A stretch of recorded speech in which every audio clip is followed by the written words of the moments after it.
Welcome back to Castle Rock Farm and Homestead. Today we are going to be putting together one of these. It is the Plant and Pot raised bed garden. And this is a 2 foot wide, 8 foot long, 2 foot tall version.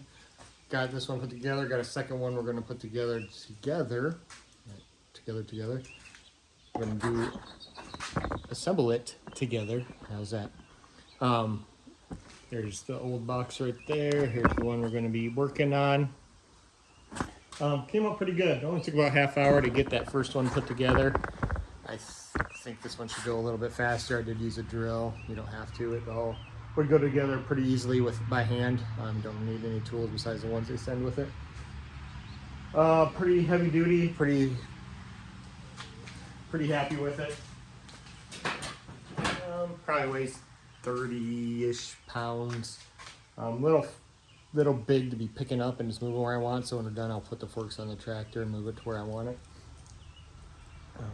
Overall, pretty good quality. Fairly heavy duty galvanized steel. A lot of fasteners. They all can do with the little Allen wrench and by hand. Or I just cut off the end of the Allen wrench, threw it in my drill, and put it together faster that way. So yeah, we'll get this unboxed and show you what's in there and get it thrown together. Here's the box. Got it cut open already.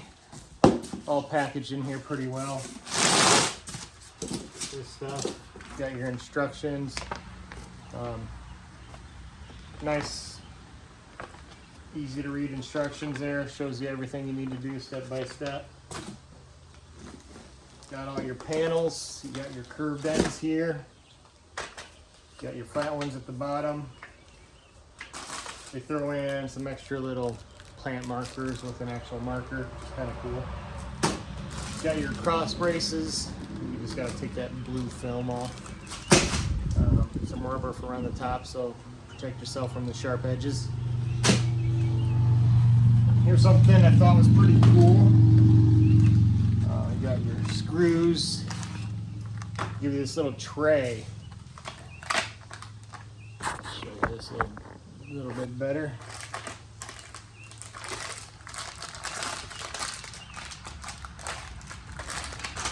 Got your little Allen wrench here. What's nice with this tray is you can just take all your parts and dump them in there,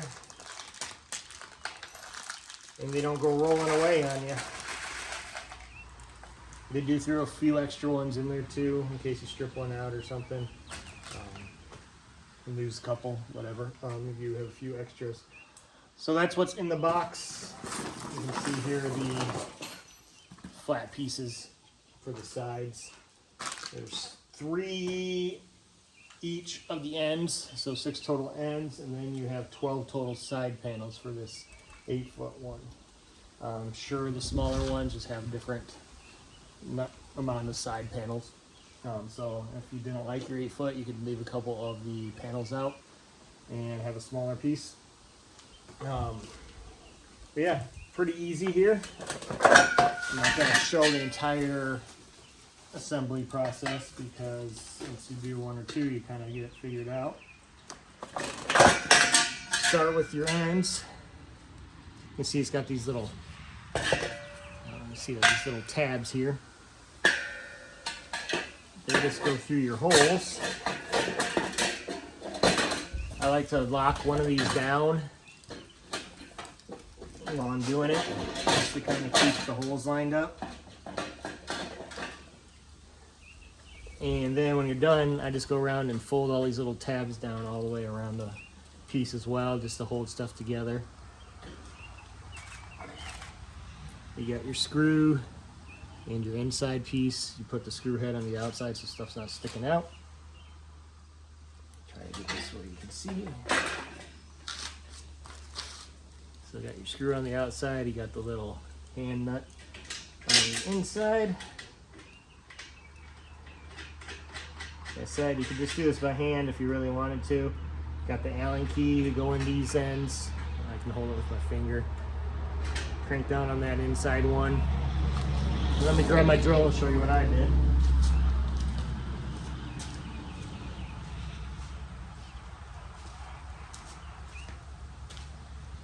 If you got some little Allen key bits laying around, you can do that. Or all I did is grab a hacksaw and hacked off the end of this because I didn't feel like looking for my Allen key bits. Threw it in the drill.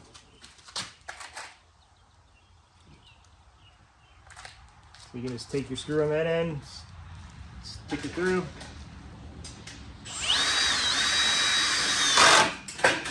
So what I did, you can see on the top of my drill here, I changed like the torque setting. I think mine's on number 11. I went any higher than that, it started stripping out the heads. So this way when you get your torque down, it just stops and slips.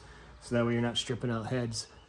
But that's really all there is to this. You know, give some footage of putting it together, but just keep rinse and repeat. Do it till you get all the panels together. It's really not hard at all. All right, here is the braces.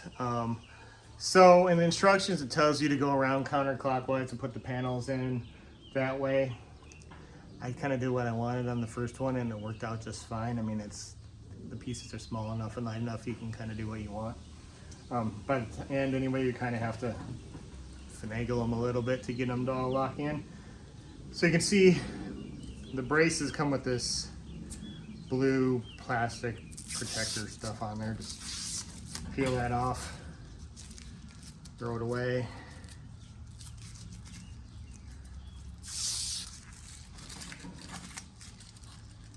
Leaves a little on there, oh well, ain't gonna hurt nothing. You can already see like these panels are kind of splaying out a little bit. So the first time I went around, put the whole thing together, then went back and put the braces in. But just a little tip from doing it once. You have 3 braces. You have one at the end of each of your first panels. So when we put on this next panel, we're gonna put this in right there. It goes in the second screw hole. So you can leave that one out when you put these in. So when you do these braces though, they fold out. You can see this little tab. It's kind of hard to pick up right there. Just fold that over, locks it into place. So yeah, let's throw these other 2 panels on, and we'll put this in that second hole there, second one down. As we go, that's how I'm gonna do it, because it did start getting wider and kind of getting floppy as I went last time. I think this will keep it a little bit more stable and just make it a little handier for popping in the next pieces.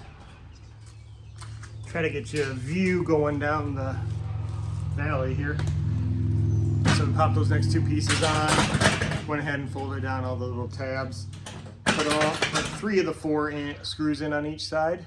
Left this one out right here on either side because that's, use that screw to secure this into place. It's just like doing any of the others, it's just you kind of gotta balance the brace in there while you do it. Put a little force on there, twist, you can adjust it once you tighten it down.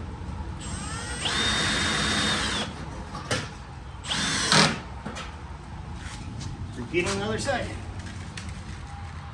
This tray makes it super handy for grabbing those pieces you want to.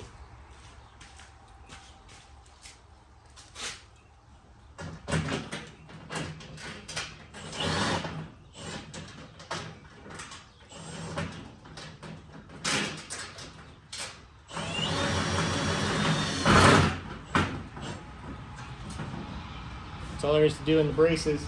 So you do one on each end, one panel out from your curve, and then one in the middle of the whole deal. So there's 3 braces. You put them down here so you got some dirt on top. That holds it from the sides from bowing out like this when you dump a bunch of dirt in there. So the stuff's, I mean, it's thin, but it's still fairly heavy duty for galvanized. It's probably about like it would be for roofing material. So if you want to make these from scratch out of galvanized roofing, I guess you could do that as well. Also, I am not in any way sponsored by Pot and Plant. I purchased these my day job for Christmas. They gave me an Amazon card, and I was planning on getting some raised beds for the garden anyway. So I used that and purchased these off of Amazon. I do not remember how much they were. 60, 80 bucks a piece, depending on the size. I think these ones are 80-ish bucks a piece at the time, which is not bad at all for an 8 by 2 by 2 raised bed. I went to 2 foot tall. So I'm like, if I'm doing it anyway, I don't really want to bend over, and this is gonna be for my peppers. It's gonna make harvest a lot easier. So get some footage of throwing these other panels on, and when we're done, we'll put that top piece on and see how it looks in the garden. Got some fabric out there, weed fabric. I'm gonna put these, I did hit it with the mower the other day, so I'm probably gonna have to replace it. I'm gonna throw these out there first and see, check my spacing, because I might revise my design a little bit for the garden when I'm out there.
So now that we got that all wrapped up, I just got this big roll of rubber.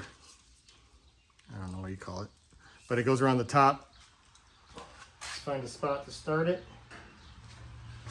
Slides over the lip. And you walk around and keep putting it on. Keep a hand on here, because if the weight of it starts pulling, pulls it all back off and you gotta start over. Otherwise you guys can't see what I'm doing. Yeah, you just take this stuff, slide it over the lip. I can get it.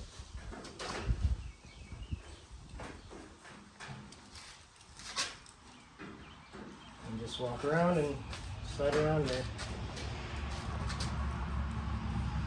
Like I said, keep a hand on the back side, because if the weight of this stuff starts pulling, it just yanks it all back off, and you gotta start all the way over again and hand in the butt. Ask me how I know.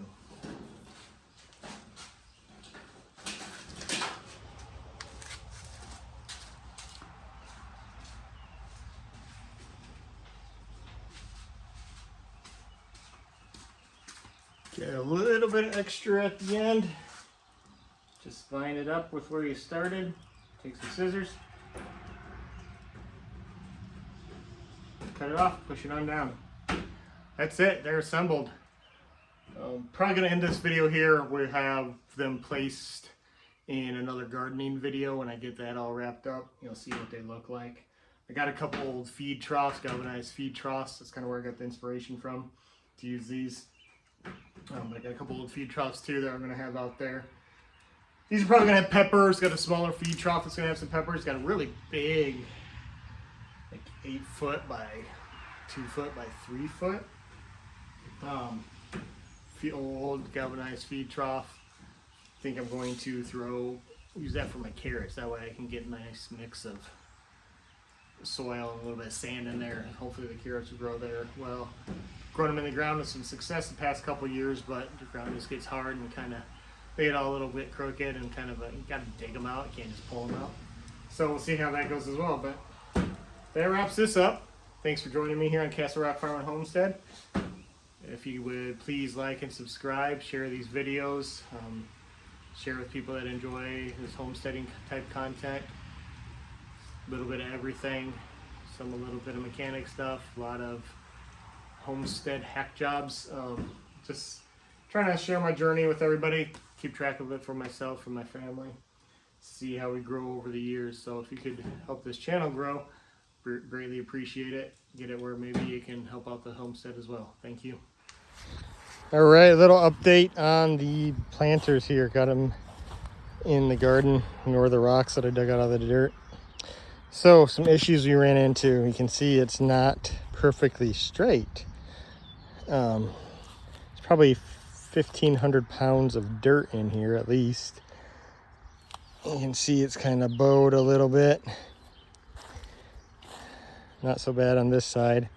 But what happened was I dumped the dirt in here, the bottom bowed out because it only had those braces on the top, which bent the whole thing up. I had to dig around and stuff and kick and bend stuff back. It's probably about as good as it's gonna get. We'll see how that holds up over the years. This one is our old one, old stock tank. Let's see if I can dig down here. So it's got a base on it, a bottom that I just put a whole bunch of holes in with a pickaxe and shot some holes in it and stuff so it would drain. And then the top, I just took some of these composite railing spindles, put them across, screwed them in on the side here to brace the top so it didn't bow out. So that didn't bow out at all. This is 3 foot by 8 foot by about 2 foot. So a foot bigger than that, but it didn't bow out because it had the base. So what I did here was took some of the bottom screws out, had some more of that composite railing. I had to use one piece of treated, that's all I had left, and put braces in at the bottom of this one to see how it's going to do when I get the dirt in there. I'm going to be a little more careful dumping it in, take some time to spread it out as I go. And when I just started dumping and you couldn't really see from the tractor seat how it was doing. I mean, I'm going to make do with it. It's in, it's got 1,500 pounds of dirt in it. I'm not moving it. So I'll take my time a little bit more with this one, see how this goes. Hopefully it'll run all right. And then update you when I get the dirt in here. Well, here's our update on the bed with the bracing I added. See, it's got a little bit of a wave to it, but not nearly as bad as the other one. Bottom really didn't bow out. It's just once that weight gets in here, it does bow out a little bit here, kind of in the middle. You kind of bend that out a little bit, but it's not too bad. So honestly, if I was doing it from scratch again, I would probably just source more stock tanks. Yes, they are a little more expensive unless you can find them at like estate sales, barn sales. But I mean, here's another old one. It doesn't even have any bracing in it, but I mean, this steel is 3 times as thick as this stuff. It's holding the weight of this dirt no problem. My tractor could even barely pick that up, which nice ant colony in there I'm gonna have to take care of. Yay. But yeah, tractor is getting that up off the ground. I mean, I got a 1,200 pound lift capacity on that thing. I got it up off the ground, but even with my counterweight that weighs about 400 pounds on the back, plus my loaded rear tires, it was almost picking up the back end. But no bowing on that at all. This one I did brace just because it's, you know, a little old and rusty, but yeah, that metal's twice as thick. So you're gonna pay more for a stock tank, but honestly, looking at it compared to these things, I would probably go with stock tanks. I mean, I'm gonna use these, I got them. Like I said, it was from a Christmas gift. that I used to purchase these. So we'll use them. We'll see how everything grows in them. They're going to be here for a while, hopefully. See how long they last. But like I said, when you fill it up all the way with dirt, they do bend and warp a little, and you do got to put those braces in the bottom. Got all the dirt from when we put that driveway in. Now it's been quite a few years now, but still got a big old pile of it. So it's nice fertile soil, nice black dirt. You know, it's got some rocks here or there. They did kind of cut through where an old barn used to be at some point, so you can see some of the rocks. Plus, it is Castle Rock Farm and Homestead because of the hills over there, which there's some places where cliffs stick out, and that's why it's they call it Castle Rock. There's a lookout, all that fun stuff. There's all our tomatoes and tomatillos. I did screw up on the tomatoes. I got in a hurry one day and mixed them all up and didn't keep track of which ones were which, so we're going to be surprised. I got most of them in. If we get too many like cherries or anything, I'll just cut them down, do something else. Mostly we want Amish paste. We use those for canning. But getting sidetracked there. That's for another video, so get there eventually. Once again, thanks for watching. Please like and subscribe. See you next time.